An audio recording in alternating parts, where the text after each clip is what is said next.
ukuba uyile ecaweni lecawa siyenzele wena, ukuba khange uye ecaweni nguyena muntu esiyenzele yena lecawa. Icawa yabantu abangacawiyo iyaqala kengoku. Icawa yabantu abangacawiyo iyaqala namhlanje. Inkonzo ngoba le icawa yabantu abangacawiyo. Mandithatha ithuba ke ndibulise bazalwane kumntu wonke osibukeleyo kwindawo zonke nesibukele kuzo. Siyalamkela kwesanamhlanje isiqendu secawa yabantu abangacawiyo. Igama lam ndinguSihle Bonani ke, ndingabi ndedwa, ndihamba nabazalwane. Mandithatha ithuba ke ndibulise kumama, utata, obhuti, osisi nakudanga ndinake wonke ke umuntu osibukele ngale njikalanga yanamhlanje ngelihle lomvukeli wethu uKristu. Igama lam ke ndingu-Anele kaMboni. Sithemba ukuthi sohlala sonke de kufikelele ala xesha lethu lokugoduka. Ewe tata.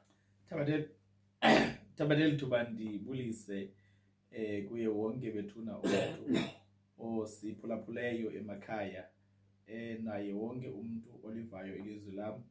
Igama lam ke ndinguLiyabona wakwaPikoko. Ewe ke bawo, masinike ke uba ngonasivulele le nkonzo yanamhlanje umthandazo. Masithandaze. Yise wenkosi yethu nguYesu Kristu, Thixo wethu othandekayo, Thixo onamandla amakhulu. Sibulela Thixo wethu olungileyo ukuba usenguThixo wethu. Sibulela Thixo wethu olungileyo kuba wena usasithanda. Sibulela Thixo wethu olungileyo kuba uvuma ukubana sibe ngabo okanye nakumzuzu ngabo abantwana bakho. Siyathandaza ke Thixo wethu olungileyo, sisondela phambi kwakho. Siyathandaza ke Thixo wethu othandekayo, sisiwa ezinyaweni zakho. Siyathandaza somandla, siyathandaza mthetheleli wethu. Siyathandaza Yehova, siyathandaza Thixo omkhulu, Thixo wethu ova izikhungo obaxhasayo abantu bakho. Sisondela ke Thixo wethu olungileyo phambi kwethole yakho, Thixo wethu onamandla amakhulu.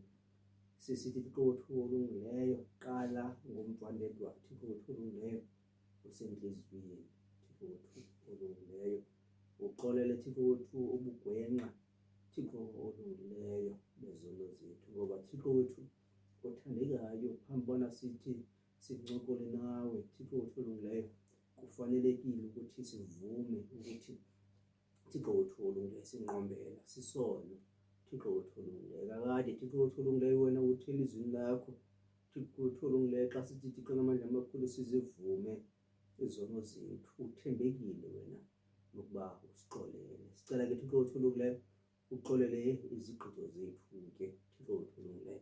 Ndiza ke Thixo wethu olungileyo kwesibini, Thixo onamandla amakhulu nezicelo, Thixo wethu olungileyo. Ndiza ke Thixo wethu olungileyo emagxinam, Thixo wethu othandekayo, Thixo wethu olungileyo. Ndiphethe Thixo wethu olungileyo izicelo zabantwana bakho, Thixo wethu onamandla amakhulu. Ndiza ke Thixo wethu olungileyo ndicele Thixo wethu olungileyo, ndithwele Thixo wethu olungileyo abantwana bakho, Thixo wethu othandekayo abangafumani umsebenzi, Thixo wethu othandekayo. Ndiza ke Thixo wethu olungileyo emagxinam, Thixo wethu olungileyo ndiphethe Thixo wethu olungileyo abantu, Thixo wethu olungileyo abahleli kakubi ezifemelini zabo, Thixo wethu othandekayo.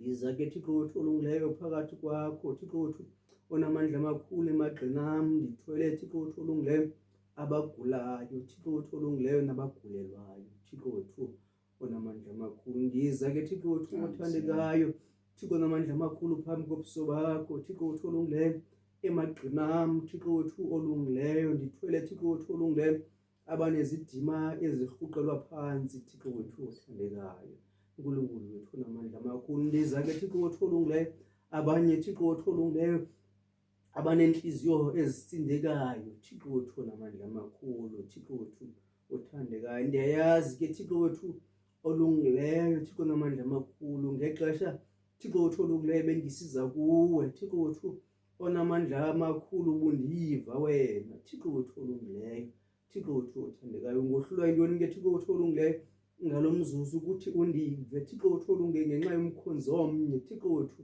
othandekayo omamelela inkqubo Thixo wethu olungileyo asinqwenele Thixo wethu olungileyo ukuthi uguqule wonke umuntu Thixo wethu othandekayo kodwa Thixo wethu olungileyo sinalantithi Thixo wethu olungileyo monimnye Thixo wethu olungileyo oguqukayo Thixo wethu olungileyo izulu liyavuya Thixo wethu olungileyo vuyisa ke izulu lakho Thixo wethu othandekayo uNkulunkulu wethu namandla amakhulu ngale nkqubo Thixo wethu olungileyo vuyisa Thixo wethu olungileyo Thixo wethu othandekayo izulu lakho ngaba bazalwane Thixo wethu olungileyo bazowuthetha ilizwi lakho elivela kuwe Thixo wethu othandekayo siyathandaza ke Thixo wethu olungileyo sicela ke Thixo wethu olungileyo usikelele yonke into ezawuthethwa apha Thixo wethu olungileyo uyithamsanqelise ngoku kude kungaphakade amen Amen.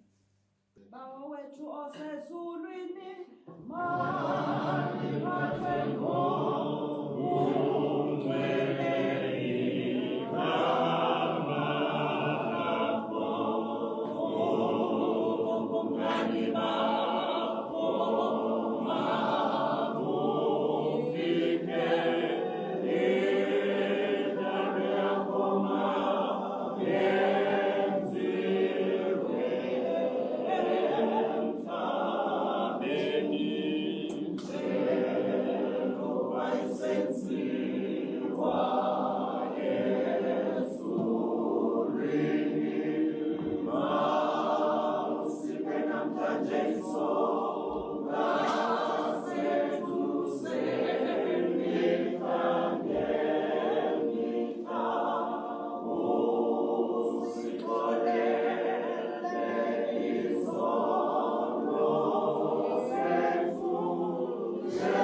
kuye uyisema kuye uyesu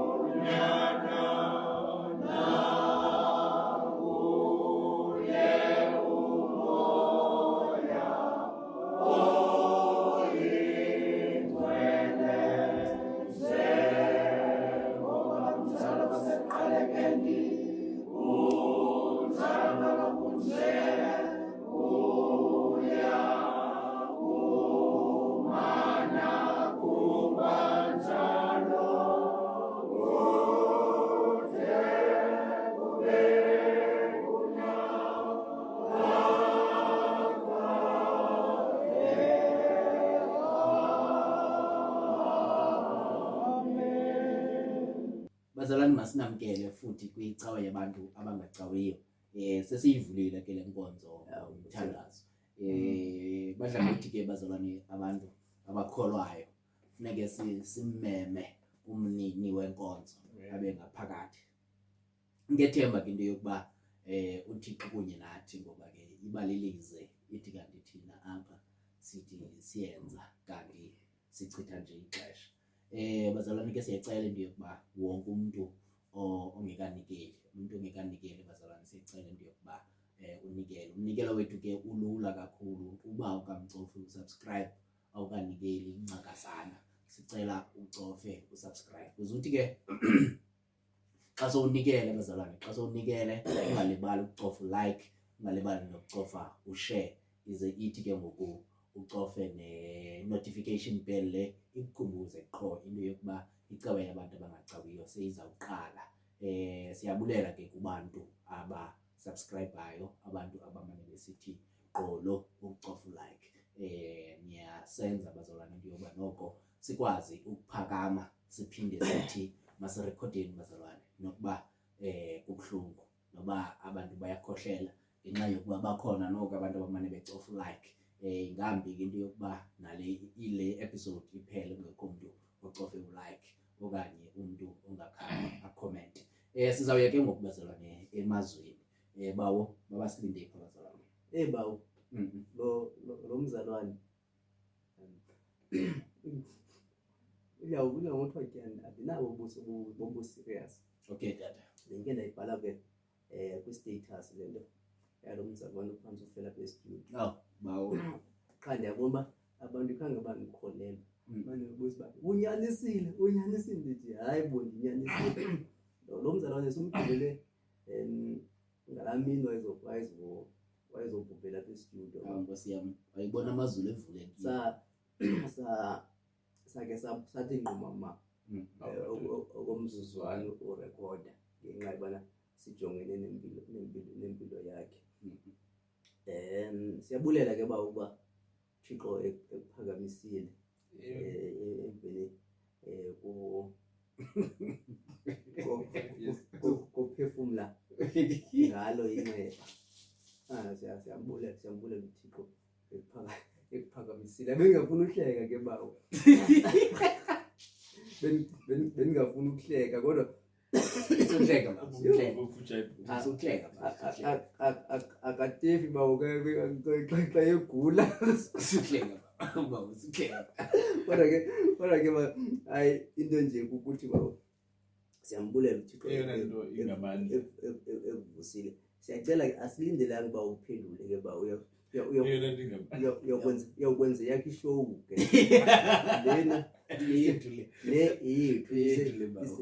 iseyamzalwane ubonani ngamanye amathuba banebhaqo ehamba nami. Wena ke uyokwenza yakho ishow emveni kwamathuba amaninzi uphendule ke loo nto ufuna ukuyiphendula. Kodwa ke siyacela abantu basilinde kule ncwadi yeNdumiso isahluko ngu-50 ivesi 15 emveni ke kwale ingoma bawubonani.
Masifumane ilizwi lethu lanamhlanje libhaliwe kwincwadi yeNdumiso ngesahluko samashumi amahlanu ngevesi ye-15. uThixo ukholiswa kukuziphatha komntu kunamadini, umobe ka-Asafu.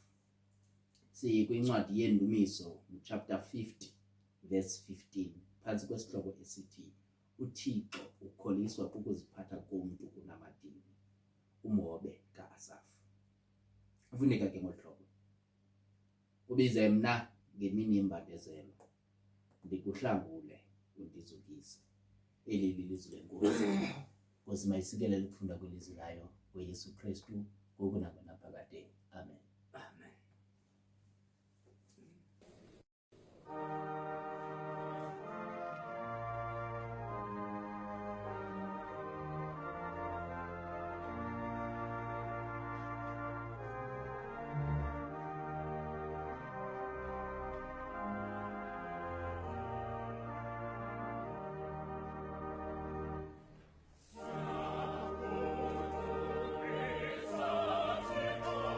Sia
Nkosi ndithembe wena mandingaze ndidade.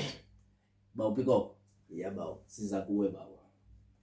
Ubize mna ngemini yembandezelo. Ndikuhlangule undizukise. Zindumiso ezi bawo. Babhali bendumiso ke okanye abantu ababevumela uThixo baliqela. Ewe tata.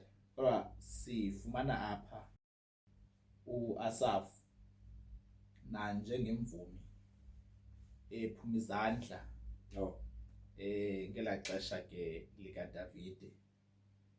uAsaph lo uvuma le ndumiso sichaze into yokuba uThixo ngamaxesha amaninzi uye akholiswe indlela umuntu aziphethe ngayo na ngendlela umuntu enza ngayo nangaphezulu kokuba sizawumane simbribe uThixo ukuthi sisondeze amadini. Sisawugqiba siphinde sibhekele kuThixo sithi sibuye sizocela uxolo phambi koThixo. Sithi sawugqiba ukuzisa ezo nyembezi zethu ngamadini siphinde siphume siphindele esonweni esiya besisithi sicamagushela sona. Uthi ke apha uAsaph xa ethetha evuma le ndumiso emveni kokuba izichazile indlela zokwenza na ngendlela zokunqula uThixo nokubingelela imibingelelo yemibulelo. Athi awugqiba athi ubize mna ngemini yembandezelo ndikuhlangule undizukise. Eyona nto ingamandla uThixo ayifunayo emntwini akadingi zinto zakho, kodwa uThixo udinga ukuzibonakalisa yena awakhe amandla. Because xa usithi ngexesha lasembandezelweni because ixesha lasembandezelweni kaMnguni lixesha apho oye uzichane ncakasana ubuwena yaye futhi uzazi kanye kanye nento yokubana ngaba ndihamba nabani. Ngexesha lobumnandi ingabakho sonke apha emhlabathini okanye sibekho ecaleni kwakho sonke ngoba kusemnandi, kodwa ixesha lasembandezelweni uThixo ekhetha ixesha lasembandezelweni nje kube sazi into yokubana ngaba bambalwa abantu abakwaziyo into yokuba bamelane nembandezelo yomnye umntu okanye bathi xa bethe ndiza kuma nawe ngexesha lasembandezelweni basifezekise eso sithembiso. So uThixo apha ubuya esiza nesithembiso esinzima ukufezeka emntwini. Isithembiso sokubana ngaba ngexesha oxinwe kanye zinkathazo ngalo, ngexesha kanyapho othi xa uthetha andinabani, kodwa athi uThixo elo xesha lixesha lokubana ngaba xa abantu belizwe bonke bebhekele, xa abantu belizwe bonke bengekho ecaleni kwakho, xa uziva ungenamntu ongathi mhlawumbi ungabelana naye ngengxaki yakho, kodwa mna ndinguThixo nanjengamntu owayekwenzile yaye futhi andaphelele kuthi ndikwenzile, ndathi ndiyakwazi futhi ndikwazi nezinto zawungena kuzo. So kanye xa ukwezo zinto kuzawungena kuzo, eyona nto ayidingayo uThixo ekumele into yokuba siyenze, yes uThixo uyayazi kaMnguni into yokubana ngaba ngomso uzawudibana nantoni na, yaye futhi uThixo enguThixo zithandayo mntakabonani othi xa yethetha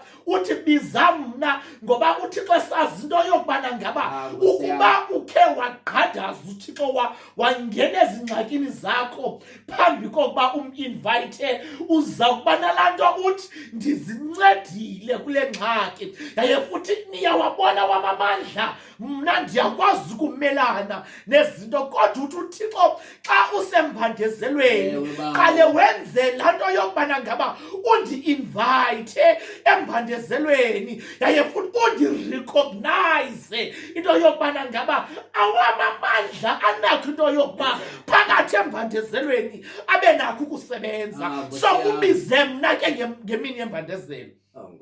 So uthi uThixo xa yethetha ngexesha kanye uxinekileyo, ngexesha kanye uzibona into yokubana ngaba ingathi awakho amandla ayaphela, because ngexesha lembandezelo ukuqala uzame ngawakho amandla ibe ngangathi mhlawumbi la awakho amandla angakwazi ukumelana nale mbandezelo, kodwa kudingeka into yokuba imbandezelo ikiqala ikucinezele uzokwazi ukubona into yokuba awakho amandla awakwazi ukumelana nembandezelo. Kodwa kanye ngelo xesha avakale sithi umculi ndamemeza kuYehova ndisengcingweni, wasuka uYehova wandithatha wandibeka endaweni ebanzi, ngoba kakade unguThixo ohlala embandezelweni. Yona nto ke esizama ukuyithetha apha okanye mhlawumbi asafo sizama ukuyicacisa into yokubana ngaba sinoThixo othi ngexesha lasembandezelweni, because abantu banetendency yokuthi ngexesha lasembandezelweni ukubana ngaba ukhe wandibiza khawukhe uqale undincedise ngokuba ukhe urecognize amandla ngokuthi undinike into ethile. Kodwa uthi uThixo eyona nto ingamandla endiyidingayo kukubana ngaba phakathi kwezinto zonke endikwaziyo ukuzenza naphakathi kwezinto zonke ongangathi mhlawumbi ngamanye amaxesha ungandiniki zonke izinto nazo, kodwa yona nto endiyidingayo yile ndingakwazi ukuyenza yokuphakamisela igama, because uThixo kwizinto zonke into angakwaziyo ukuyenza kukubabaza igama lakhe. Kodwa sizokuthi kuwe ngexesha lasembandezelweni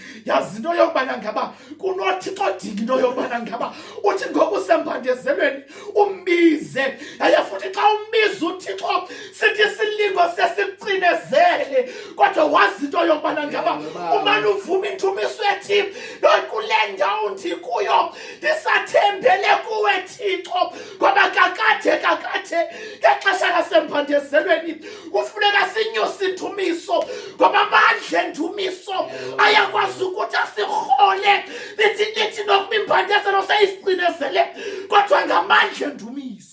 Nkosi yami, yona nto sizoyiphakamisa bazalwana bam abazintanda, into yokubana ngaba ngexesha lasembandezelweni kunamandla entumiso ekudingeka into yokubana ngaba siwarecognize. Ngakathi mhlawumbi ngamanye amaxesha awethu amandla ngaphela, kodwa ndizokuthi kuwe usenamandla ongafuni ukuwasebenzisa amandla entumiso.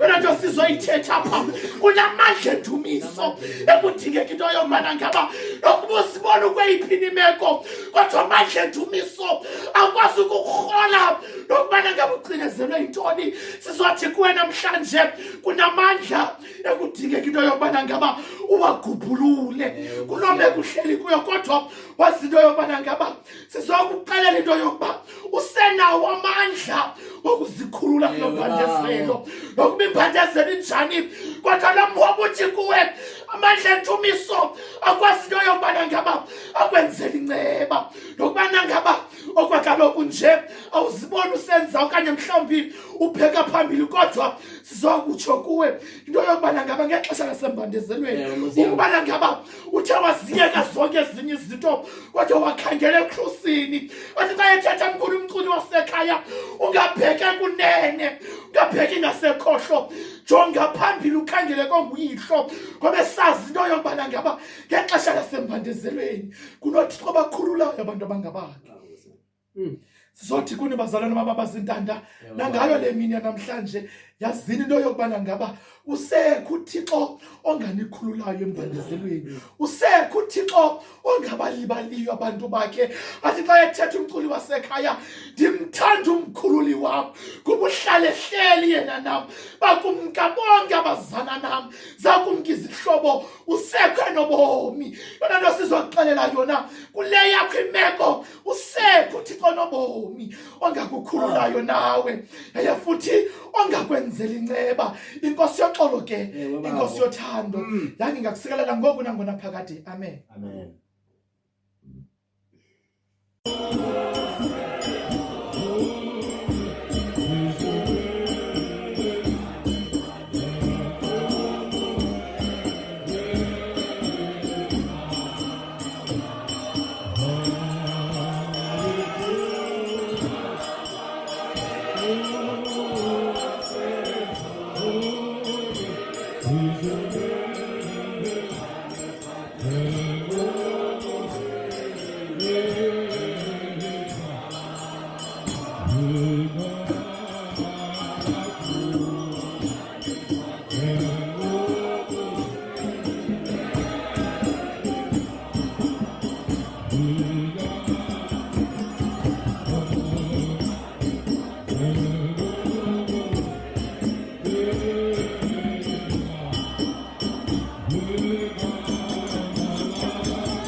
Bawo, siza kuwe ke ngoku bawo. bawo ndiyaphinda ndiyabhotisa kuye wonke ke umuntu osibukeleyo ngale njikalanga yanamhlanje. Sisabukele ke icawe yabantu abangacawiyo.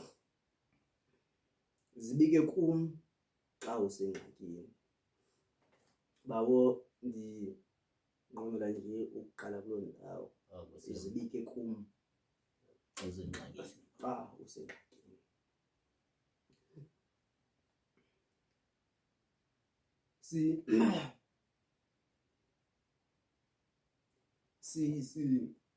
Sinikwa, if ndingatsho, a blank check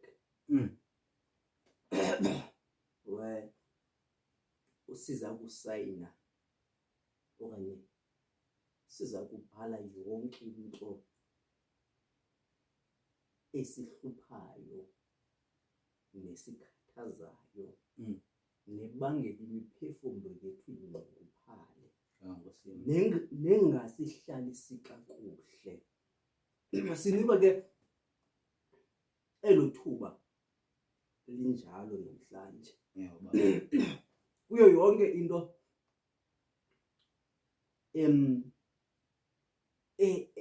eza kuthethwa kule nkqubo namhlanje. Kodwa andinqweneli ukuthi uliphose eli thuba lokuthi uzibike kuThixo. Andinqweneli ukuthi xa uThixo ephendula abantu bakhe ngexesha elifanelekileyo ube wena lo mzuzu lona uphosile. Ngoba uyazimisa ngoku uthi ngokwakhe, zibike kum xa usengxakini. Okanye ndiyacela wena mntu ongena ngxaki, mhlambe sobe singancokoli nawe namhlanje, nokuba uyicinile le inkqubo ngoba ayenzelwanga wena kodwa yenzelwe oomama nootata, oosisi, oobhuti, amadoda namankazana anengxaki.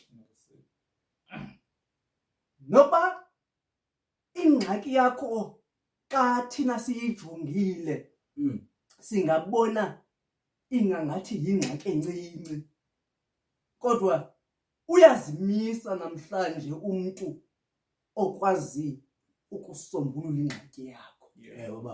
Uyazimisa umntu okwazi ukujongana nengxaki yakho. Nokuba ineminyaka engakanani na, nokuba inexesha elingakanani na, ngoba simbona esiya kwintombi kaYayiro endleleni eyokusombulula le ngxaki emveni ukuba ekrweciwe abantu bezibike kuye. Kodwa ubanjwe sinqeni ngenye ingxaki apha endleleni enexesha elide ihlupha lo mntu, ayisombulule uThixo. Umhlawumbi ke kungazibiki kwethu okubangela ukuthi iingxaki zethu zingasombululeki, ngoba ayilo xesha lide intombi kaYayiro ibhubhile. Kodwa sibona ngoku kukhona le ntombazana ineminyaka eminga ikule ngxaki, kodwa ithe uYayiro wakusukuma ngenxa yomntanakhe Ewe Nkosi yami. aye kuYesu esithi bana ndinale ngxaki Nale ngxaki. ahambe athi umuntu oqonda ukuthi thini nanku umuntu onokundisombululela ingxaki ambambe esinqeni Ewe ithi bawo.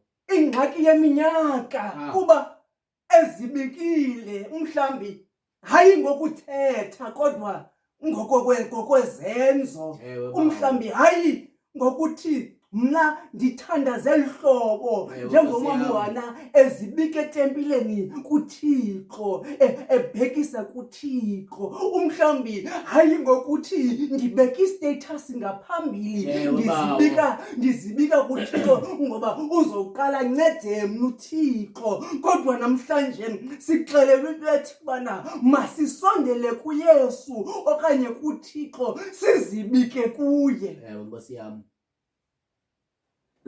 Akukhathalisekanga nokuba ingxaki yakho ke inkulu kangakanani, akukhathalisekanga nokuba ingxaki yakho uyijonga ubone ukuthi wena unawo amandla ayo bantwana bahlebedika, kodwa oyena mntu ukwazi ukuthi ayisombulule ingxaki yomntu nasengcambini yayo nguYesu. Ewe bawo. Yeah.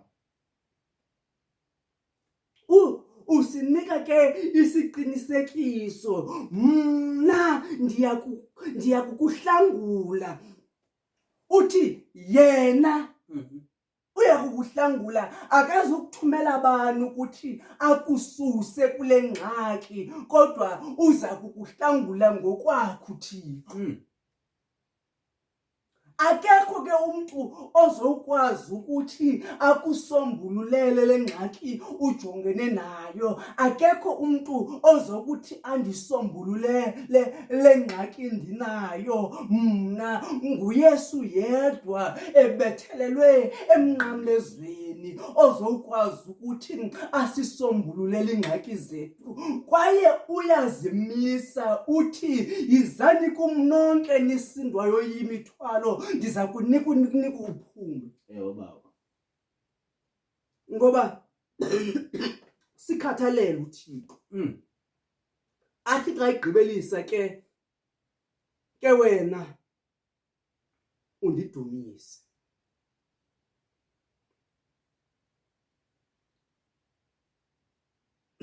Udla ngokuthi ke uYesu xa egqiba ukuphilisa abanye abantu Nkosi yami. athi ungaxeleli Yeah. kodwa indumiso ngaphakathi kuwe Ewe bawo. ithi bana andikwazi ukuyigcina ngaphakathi kwami. So ke kuvuyo olinikiweyo nguThixo soligcina kuwe, ngoba umhlambi uzowunika ithemba umnguni uPikoko ubonani ongekagqithi ingxaki. Ewe bawo. Into ebangela ukuthi abantu abaziziqhwala imfama zifuna ukuya kuYesu yazi izinto ezazithethwa ngoYesu zithe kuthiwe simbonile ephilisa, athi umuntu ndinqwenela ukuthi ndimbone kum.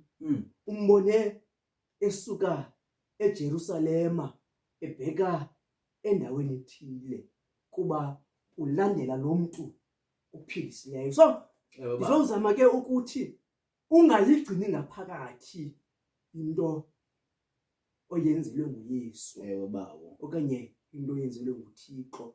Hleze uthi unika omnye amandla ebesediniwe. Sihleze ukuthi uhlaziya ukholo lomnye ebediniwe endleleni. Asizikelele ke uThixo. Nkosi yami. Asithamsanqelise ngoku kude kube ngaphakade.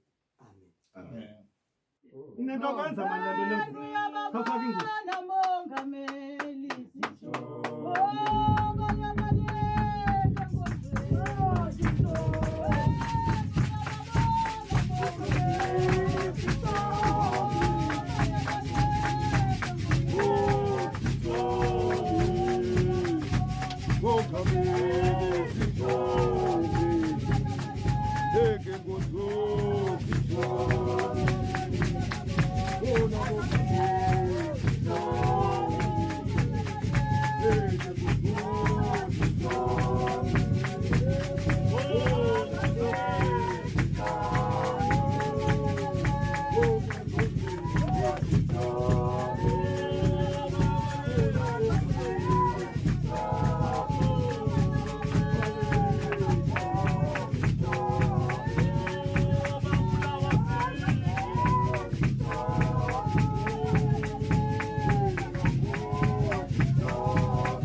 ndize mna imini yembandezelo ndikuhlangule undizukise.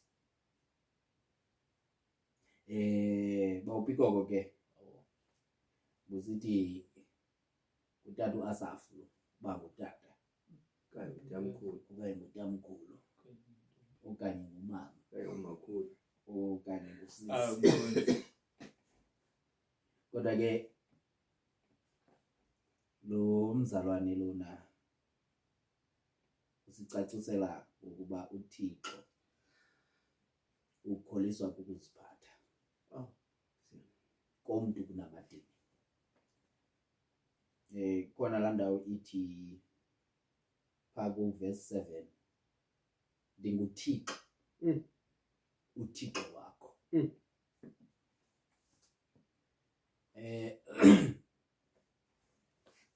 Uba uke uve ke mhlambi abazali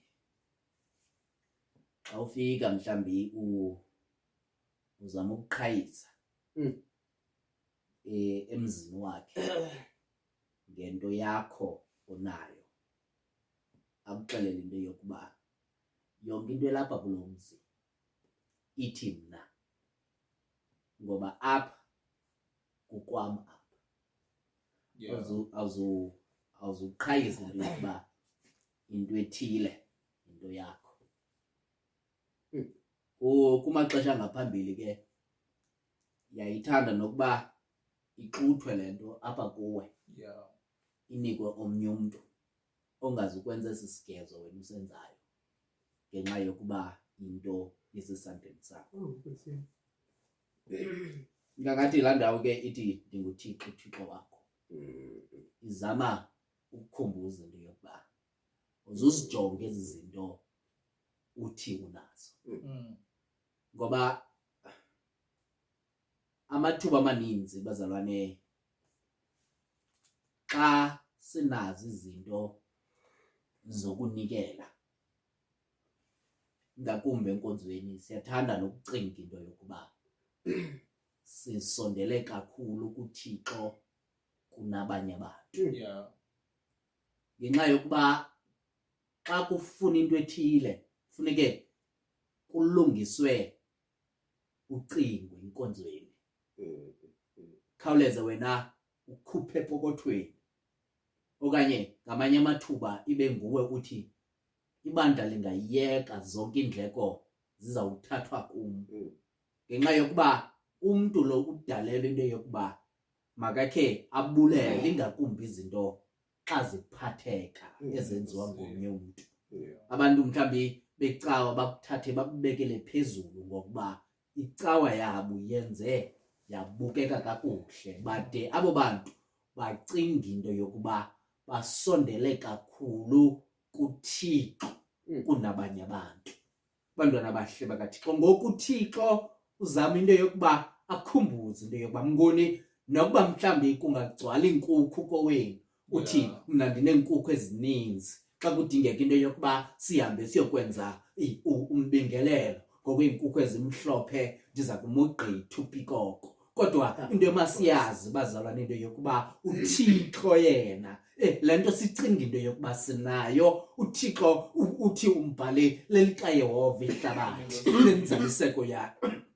Singaqhayiselana thina bazalwane ngezinto esinazo, kodwa uzulumke ukuqhayisa kwakho ungaqhayiseli noThixo. Bantwana bahle bakaThixo, nokuba mhlawumbi uneenkomo zakho, bantwana bahle bakaThixo, abantu bokuhlala bona bangakuhlonipha, kunjalo nje bazazi into yokuba zilikhulu okanye ziliwaka iinkomo zakwaPikoko. Bantwana bahle bakaThixo, kodwa ezikaThixo zona zihlalendle, ezakho mhlawumbi funeke zivalelwe esibayeni.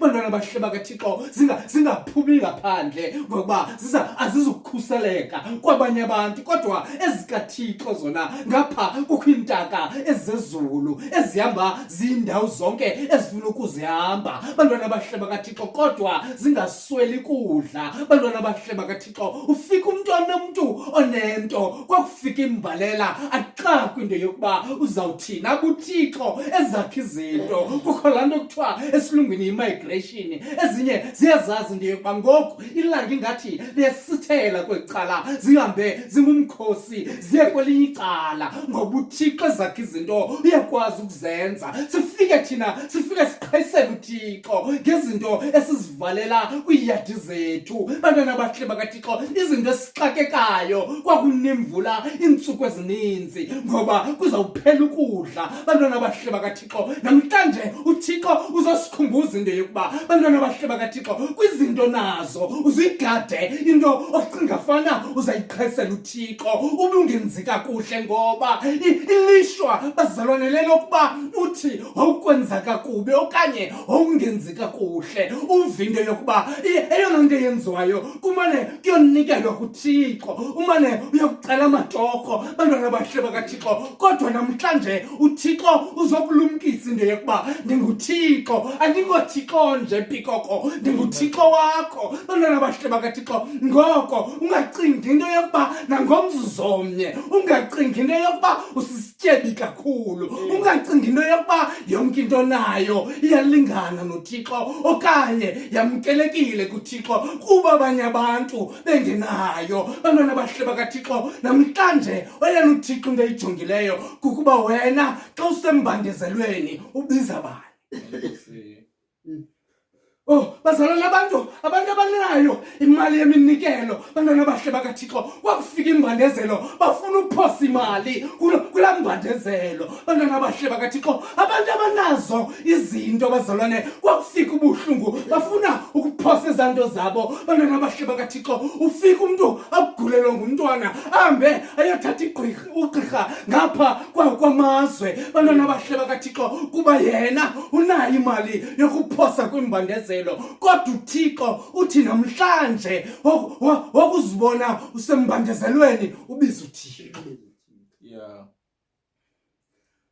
bazalwane kukho imbandezelo engafuni imali bantwana bahle bakaThixo kuyimbandezelo ekubonisa into yokuba ezi zinto zakho eziphathekayo azinanto nokwenza okanye azinakwazi ukunceda kukho imbandezelo ekubangela ungalali ebusuku ubunazo zonke izinto zokunikela ngamanye amathuba bawupikoko ube uhlonitshiwe ecalweni bantwana bahle bakaThixo kodwa ibisithi into ebusuku nilapha kube nzima nolala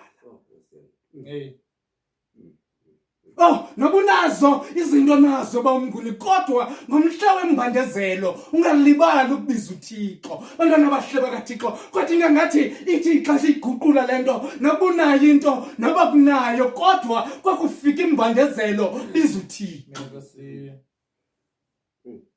uThixo namhlanje bazalwane uzasibonisa into yokuba akakhethi ukufuma kwepokotho uThixo bantwana bahle bakaThixo namhlanje uThixo uzasibonisa into yokuba akakhethi into yokuba wena usisityebi okanye wena ulihlwempu kodwa uthi ngomhla wembandezelo ubize mna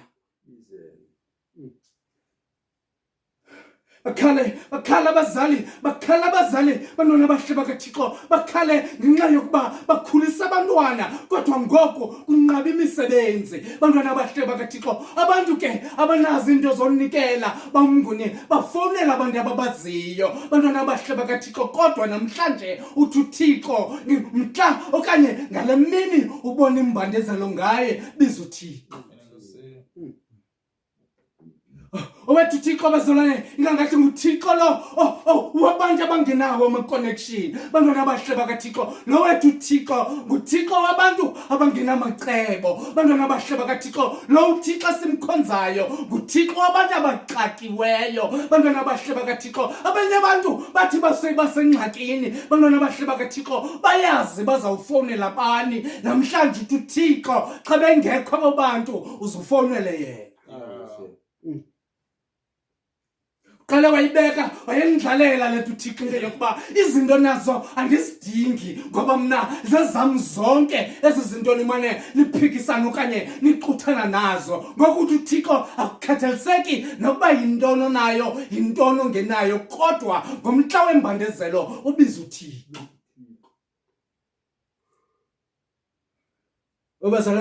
bazalwane eyona nto ibalulekileyo yena ndibalulekileyo bazalwane kukuba ngomhla wembandezelo sixele into yokuba uThixo ngoyena ndawo inosibale esinobalekela kuyo bantwana abahle bakaThixo, ngoba bazalwane eyona nto esiyidingayo, eyona nto wakutshona ilanga wakumka izandla zokuqhwatyelwa ngabantu, ngoba emini bawuphikoko abantu basiqhwabela izandla ngenxa yembonakalo yethu okanye ukuhamba kwethu nokuchula ukunyathela, kodwa lakutshona ilanga nguwe nomvandende wakho nezinto ongekazifumani ubuzinqwenela. Bantwana abahle bakaThixo, uthi ngelo xesha kanye xa bengekho abantu bokuqhwabela izandla uthi uThixo uzumbize yena. Engangathi uThixo uthi amacebo ethu akusuka engqondweni yethu, amacebo ethu siba ngathi sizama ukuthi ayaphunza. Bantwana abahle bakaThixo, uthi lelona xesha elo emasibize yena. Uba ubusekhona uphikoko, uba usekhona lo mzalwane for undicebisa. Bantwana abahle bakaThixo, mhlawumbi imbandezelo yam andizukuyiqaphela kakuhle, kodwa imbandezelo ivakala kakuhle xa abantu esibathembileyo bengenawo amacebo, kube ngona sizibonayo into yokuba kumele sibize uThixo. Azathi akuhlangula uThixo umzukise. Mhlambi ke singazibuyisa ke ngoku ibhokhwe zethu zokuthi inkosi bawo, ngoba ubonile embandezelweni into yoba nguThixo. Mhlambi ungahamba uyokukhwaza uxelela abanye abantu into yokuba ndikule ndawo nje ndincedwe nguThixo. Ubonakale mhlambi nangendlela ohamba ngayo into yokuba lo mntu lo uThixo umncedile. Bantwana abahle bakaThixo, mhlambi eyona nto uThixo ayidingayo kuthi kukuveza nje into yokuba ngubani ondincedileyo. Izinto mhlambi esizithengayo sithi sizithengela uThixo, ezo nto zinaxabiso kuThixo ngoba kakade simnika into yakhe. Bantwana abahle bakaThixo, ayincedi into yokuba uthi nguwe othengisa ilekese bawuphikoko umntu athathe apha kule packet yakho aphinda ayinike wena. Loo nto yenza sense ngoba wena eyona nto oyidingayo udinga ezinye ii-customers into yokuba kweli cala zithengiswa ngubani ilekese. Bantwana abahle bakaThixo, loo nto yiyo enozisa ixabiso. Bantwana abahle bakaThixo, ze nithi uThixo akuninceda bazalwane, okanye ze sithi sakuncedwa nguThixo sime sithi wenjenje uThixo ukulithanda kwakhe ihlabathi wade wancama unyana wakhe ekuphela kwakhe ukuze azofela bonke abakholwayo bangatshabalali badle ubomi obungunaphakade. Ilizwi lenkosi eliviwa bubumnyama bubaleke. Makasikelele uThixo alithambise nqilise ngoYesu Kristu ngoku nangonaphakade. Amen.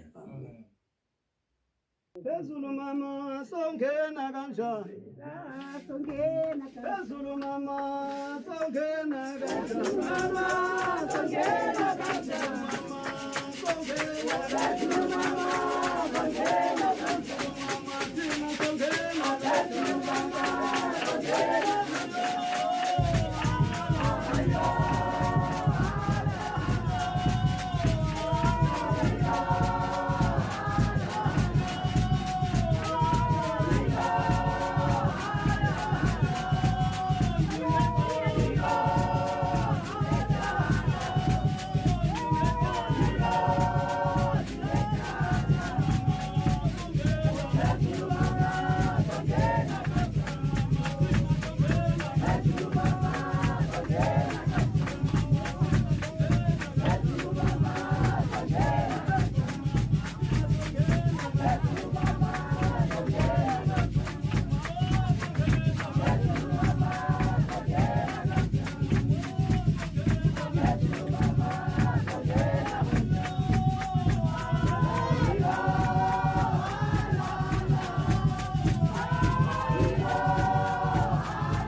Mnguni masinikele baba.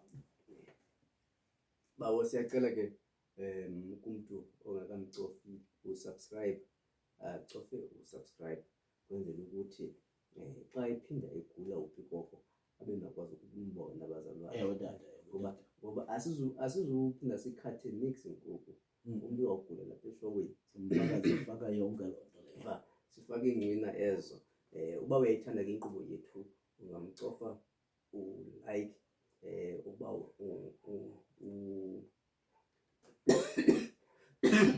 Uyakhohlela. uba uyakhohlela ungamcofa subscribe. Tata.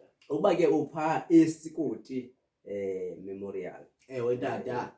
ungatsho phayana icawe yabantu abangacawiyo iyaqhuba ibhexesha ke nomzalwane wakabonani ngamanye amathuba yamane umbhaqa ehamba no-Anele ngamanye ke awushema amanye amathuba umbhaqe hamba nePikoko. Sithemba ukuthi ke inkomfa yamadoda pha eSikoti ibe kakuhle nempumelelo kakhulu. Sithemba ukuthi ke ba umhlambi so ufumana ba umani noba umzalwane uyiwana akazobulisa mana akazobulisa babazalwane azokwenza izinto ngazanto kaninirhabi azokwenza i-fraternal greetings ezo ke Bazalwane ufraternal bazalwane. Banesilungu abazalwane. Banesilungu.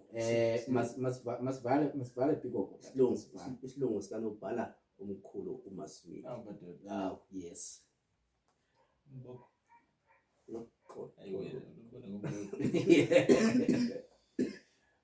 Masigobeni injongo baba wethu oyingcwele isenkosi yethu Yesu Kristu. Phambi kwetrone siyasondela Thixo wethu onamandla amakhulu. Sibulela ubukhulu bakho Thixo wethu olilungisa kaThixo ebudini bale imini yanamhlanje. Thixo wethu onamandla amakhulu lemini yangecawe oyingcwalisileyo wena njengoThixo wayibekela bucala. Thixo wethu onamandla amakhulu wasipha amandla Thixo wethu onamandla amakhulu wokugqithisa ivangeli yakho engcwele. Thixo wethu onamandla amakhulu xa siphuma Thixo wethu onamandla amakhulu ngayo le imini yanamhlanje. Thixo wethu onamandla amakhulu emveni kokuba ulidudumisile wena izulu lakho Thixo wethu onamandla usixelele into yokubana ngaba Thixo wethu usakuza kuwe wena unakho ukusihlangula. Thixo wethu onamandla amakhulu yenza ke Thixo wethu onamandla amakhulu into yoba sihlale kwelo themba Thixo wethu onamandla amakhulu lokuba wena usezawusihlangula Thixo wethu onamandla amakhulu nakuyo yonke imeko esijongene nayo. Sesithembe Thixo wethu onamandla amakhulu lo msebenzi wayo intando yakho na kwezi sihleli kuzo imeko Thixo wethu onamandla siyayazi into yokuba wena unakho kuhlangula Thixo wethu onamandla. Fikelela ke Thixo wethu onamandla amakhulu nakulowa uphelelwayo lithemba lokuhlangulwa nguwe Thixo wethu onamandla. Nakulowa Thixo wethu onamandla amakhulu wayekhe wahlangulwa nguwe kodwa ngoku Thixo wethu onamandla amakhulu sele ekubona njengento engento Thixo wethu onamandla siyathandaza igameni nasegazini lenkosi enguYesu Kristu Thixo wethu onamandla amakhulu. Vuso wakho umsebenzi ke Thixo wethu onamandla ngayo le inkonzo yanamhlanje khona ukuze lizokwazi ukuphakama lakho igama. Siyathandaza ke Thixo wethu onamandla amakhulu sesithembele kuwe Thixo wethu onamandla amakhulu. Xa Thixo wethu onamandla amakhulu siphuma thina Thixo wethu onamandla amakhulu sengangathi kungancipha thina Thixo wethu onamandla kuze kwandele evangeli Thixo wethu onamandla amakhulu uthi masizoyityala kuzo Thixo wethu onamandla amakhulu eli khasi Thixo wethu onamandla amakhulu lezonxibelo. Siyathandaza ke Thixo wethu onamandla amakhulu Thixo wethu olilungisa kathi kongena ezinhliziyweni zabantu kuwe nalwa Thixo wethu onamandla khona ukuze Thixo wethu onamandla amakhulu singaphelele kubeni sibe selfish ngevangeli yakho engcwele. Siyathandaza ke Thixo wethu onamandla amakhulu sikwethembile uba unakho ukusenzela konke egameni nasegazini likaYesu Kristu waseNazaretha. Lwaba ufefe lwenkosi yethu enguYesu Kristu nothando lukaThixo lwanga lungahlala liphumule phezu kwethu sonke singabanye ngabanye kususela ngoku de kuKristu ezokulanda abanyula bakhe besithi amen. Amen. Amen, amen, amen, amen, amen, amen, amen,